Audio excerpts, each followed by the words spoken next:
Grab a cup of coffee and hang with us as we introduce you to your newest favorite author. Gossip alert, nothing's off limits on HEA Hot Seat.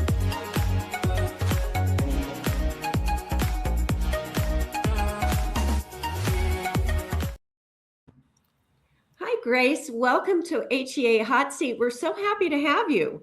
Sarah, Laura, thanks for having me. I'm so excited to be here. We are thrilled to talk today about The Reliable Narrator. If you could hold up the book for the viewers. And this came out, what, three weeks ago? Just about. Okay. And it's your second novel. It is my 8th book and my 7th novel. So yes, I was researching your bio, and you have done so much for other writers, the Launchpad series, which is kind of like all you would need to know for writing a book, and then for publishing a book, and then for marketing a book. And then you also have started the for-profit and nonprofit organizations. My first question is, how do you do all of this? I'm very tired. I need a nap, Sarah. I think some of the Launchpad series was 3 years ago, 2 years ago now. I'm very much about lifting up the voices of other people. So the Launchpad series on writing, publishing, and marketing your book, that was a wonderful collaboration between myself and 40 other authors. So we had the opportunity to share everything we know with other people. And it's been a great success. So thank you for pointing that particular book series out as well. I think all of this is about time management and balance. Right now, I would be totally honest with you, especially since your intro says, nothing is off limit. I am totally spun in a million different directions, and I've got to get back to finding a little bit more balance.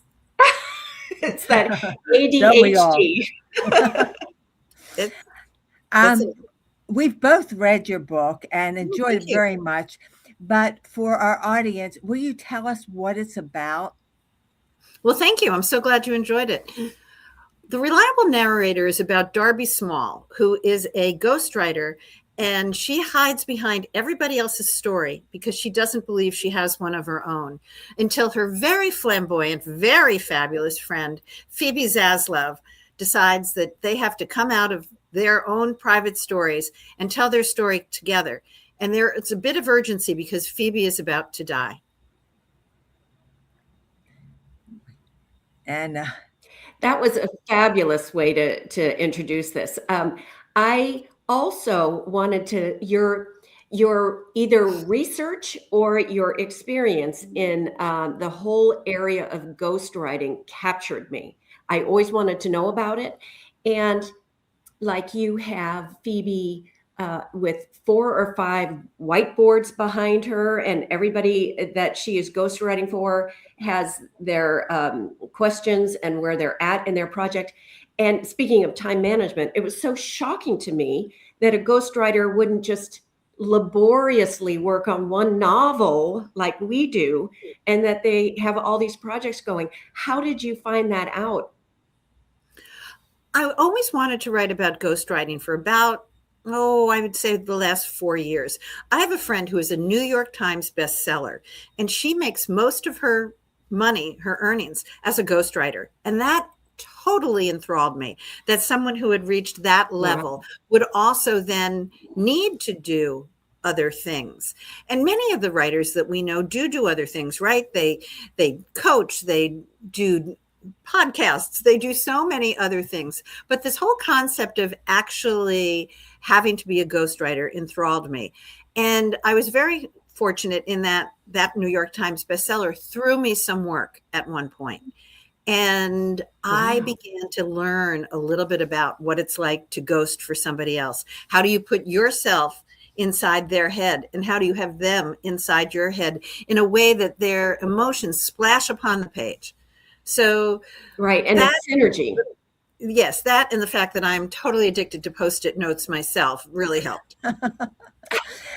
Well, I was fascinated by Darby's working with the general, and her going and being VIP in all of those different branches of the military. Is that something that's real, or have you done it, or someone you know been involved with something like that? I was very, very lucky, Lark. There is something within the Pentagon called the Joint Civilian Orientation Council, and it is run every year by the Secretary of Defense. It has changed very much over the years, but I have the great fortune of doing everything that Darby Small does in that book, with the exception of jumping out of a helicopter. I did not do that. But I've driven a hydrofoil onto the beach. I've refueled a stealth bomber in midair. I've tail hooked onto Wow. carrier. So many of the things that I've gotten to do in my own life, I gave Darby a chance to do. Oh, it was really So exciting. how are you able to just do that? You just contact them and say you're doing this as a writer, or can any civilian just sign right up to that? Great question. I actually did it many years ago under the Clinton administration. And to keep it current, I needed to check with a Secretary of Defense that I happen, an Undersecretary of Defense that I happen to know now, to make sure that it would still play today. So the JCOC, the Joint Civilian Orientation Council, no longer exists exactly the way that it does in the book. So that's why you don't hear any particular reference to that. So it'd be virtually impossible for somebody to do what Darby did. And I freely admit that. Interesting. Wow. I mean, that would be that would be an experience of a lifetime, but I can imagine all my viewers now are signing up to do this. Oh yeah, unfortunately you can't, but I really wrestled with the whole concept. Darby is very, very in awe of those who have service, and she's given, as you know, because you've read the book, she's given a great amount of rank and privilege, and she's very aware that those are temporary and unearned. Interesting. Mm-hmm. Interesting. Mm-hmm. But they made for good stuff in the novel.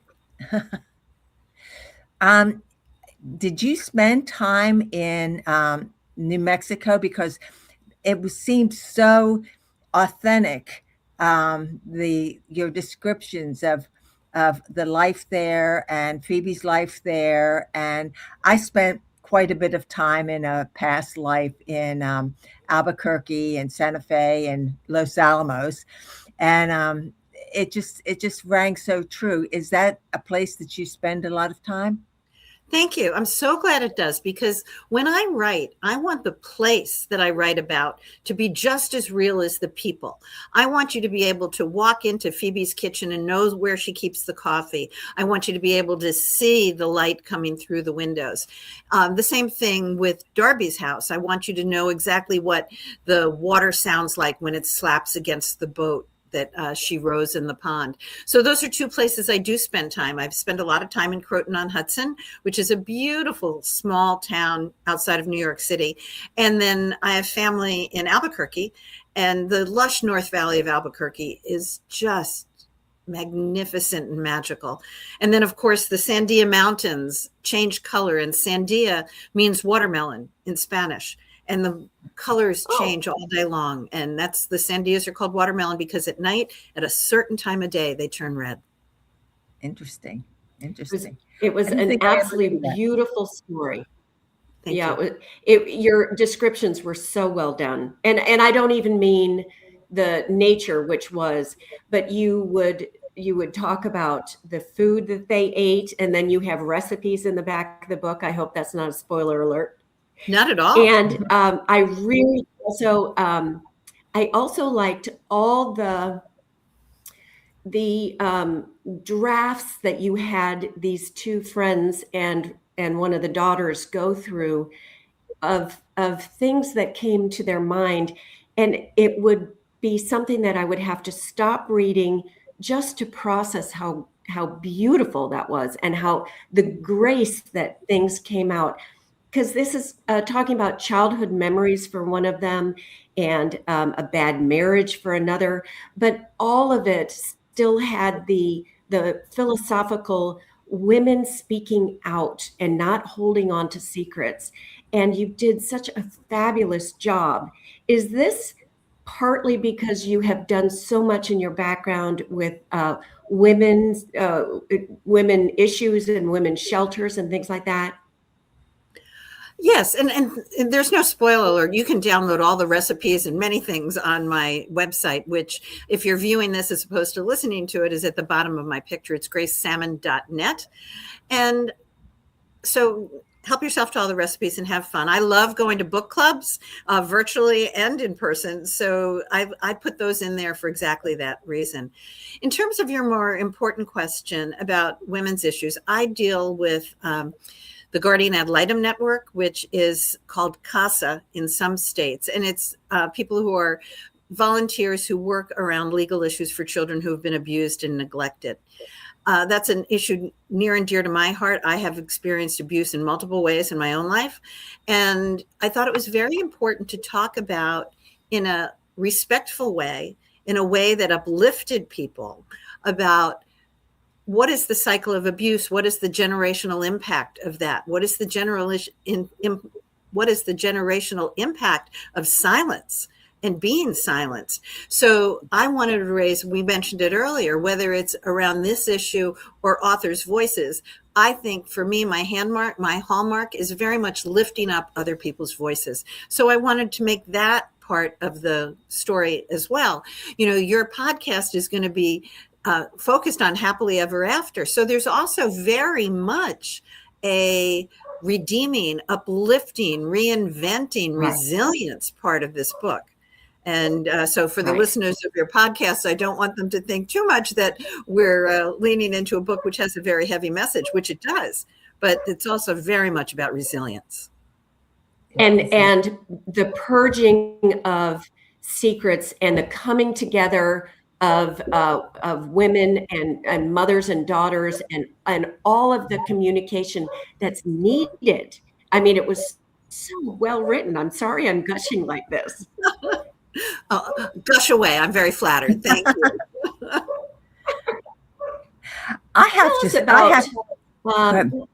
Go ahead. I have to say, one of the things that I found delightful was Darby's interaction with Leonard and Virginia Woolf. And I just have to ask, how did you come up with that? And is that something the imaginary literary friends, is that something that was just a whimsy, or do you have imaginary? Does that happen to you? Because it's not happening to us, and maybe that's our problem. I so wish that Virginia Woolf was my imaginary friend and spoke to me. That happened really by accident. I wanted Darby to be very grounded at her desk, and I wanted her to claim her space, and I knew she would eventually claim her story. So by putting the original copy of A Room of Our Own on that desk, written by Virginia Woolf, and having that picture of Leonard and Virginia there, was really just a matter of originally of grounding her. And then, as you know, as writers, our characters talk in our heads to us. And unless you're a writer, you don't really get that. But, you know, you could be in the grocery store and all of a sudden they start talking to you. And all of a sudden, Leonard was the lead. I just heard him loud and clear. And they are really interesting characters to me because I did not know a whole lot about Virginia Woolf. I certainly didn't know about Leonard's part in it. So when I did my research there, it was so much fun to think that Virginia Woolf was self-published. You know, today there's all this debate about self-published, indie published, trad published. Well, Virginia Woolf and Leonard went out, they bought a small printing press, they put it on their dining room table, and in true life, they published themselves, T.S. Eliot, Sigmund Freud. So those are some pretty big names that almost all of your listeners will remember. So that was fun.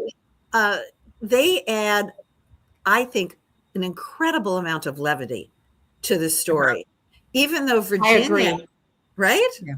So Virginia I wrote down it was just so quirky. Yes. It was so funny because they're both so droll. They're both so English. And that was just the magic. I have no idea how that happened, but I'm so glad they visited the book. It was a lot of fun. It was. I thought that they actually started stealing the show. But you know, side characters do that. They just do. As soon as they're quirky and humorous, you're like, oh, good, they're talking to her again. Let's talk about titles. Not only just why reliable narrator. I mean, obviously the ghost story, but why reliable narrator as it means with the storyline and two women trying to get their backgrounds out to the world. The original title was not The Reliable Narrator. The original title was The Price of Silence. And I had the good fortune of talking with a literary agent who absolutely loved the book. That could be a whole sidebar conversation. But she was saying The Price of Silence is too heavy. Nobody is going to want to pick up a book called The Price of Silence. So that really challenged me. And I thought, well, what is really going on there? And Darby wants to be for everybody. She wants to be that reliable person. She wants to tell their stories. She wants you to trust her. And that's basically her pledge to Phoebe, that you can trust me. I will be the narrator. I will tell our story. You can count on me, and I will tell others. It seemed to me too, when I thought about it, was they have, when Darby originally told her story, she wasn't believed, but she was telling the truth. So that was another aspect of that, as being a reliable narrator of her own story, of her own experience. Absolutely, Lark. One thing that surprised me, and I wonder if this was just spontaneous for you or it was specifically done. So Darby tells Phoebe her terrible secret at the age of 12. And Phoebe doesn't say her terrible secret until they are in the story and they're grown and they're about to write this memoir. Why would Phoebe, her best friend, hold on to something like that? I really wrestled with that in the construction of those chapters. And the best answer I can give you is the one that Phoebe gives in the book. She doesn't tell anybody because she's ashamed. She compares her abuse to Darby's, and she doesn't value her own experience as severely as she does her friends. She thinks she's older, so she thinks she should have handled it better. And something that I think, unfortunately, is way too true in some of these stories is she feels that she should have been stronger. So it's not it's a little bit of a spoiler alert, but Phoebe is date raped in college, right? And she feels it's partially her fault. So she has a great deal of shame around it. And she didn't know how to deal with that. So she hid it from everybody. So that was a very hard piece to write, to justify how she wouldn't have told Phoebe, who Phoebe, by all intents and purposes, would have believed her immediately.